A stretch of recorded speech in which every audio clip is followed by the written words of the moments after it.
East বেঙ্গলের head of youth development পদে যোগ দিতে চলেছেন প্রাক্তন হায়দ্রাবাদ এফসি প্রধান কোচ থাংবয় সিং টো।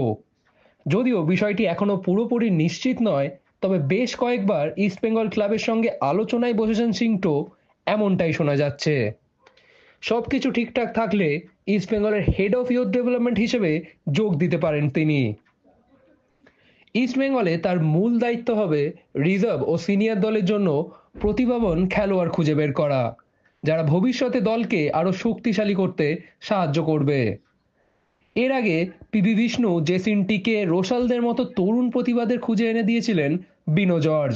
এবার সেই দায়িত্ব নিতে চলেছেন সিংটো।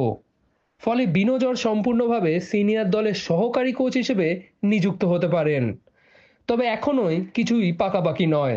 শোনা যাচ্ছে কেরালায় একটি ক্লাব বিনো জর্জকে লোভনীয় প্রস্তাব দিয়েছে। UEFA pro লাইসেন্সধারী coach Thangboi Singh টো শিলং লাজং এফসিতে তার কোচিং ক্যারিয়ার শুরু করেছিলেন। এরপর আইএসএলে কেরালা ব্লাস্টার্সের হেড কোচ ডেভিড জেমসের সহকারী হিসেবেও কাজ করেছেন তিনি। 2019-20 সালে তিনি ওড়িশা এফসিতে জোসেফ গ্যাম্বোর সহকারী ছিলেন। আর তারপর ক্যারিয়ারের নতুন অধ্যায়ের সূচনা হয় তার। 2020 সালে হায়দ্রাবাদ এফসিতে ইয়ুথ ডিপার্টমেন্টের টেকনিক্যাল ডিরেক্টর হিসেবে নিযুক্ত হন তিনি। 2022 সালে হায়দ্রাবাদ এফসি আইএসএল ট্রফি জিতলেও তারপরেই নবাবদের শহরে সেই ক্লাবে অন্ধকার নেমে আসে। বেতন সমস্যার কারণে একে একে দল ছাড়তে থাকেন খেলোয়াড় ও কোচিং স্টাফরা। অবশেষে দল ছাড়েন হেড কোচ ম্যানুয়েলো মার্কুয়েজো।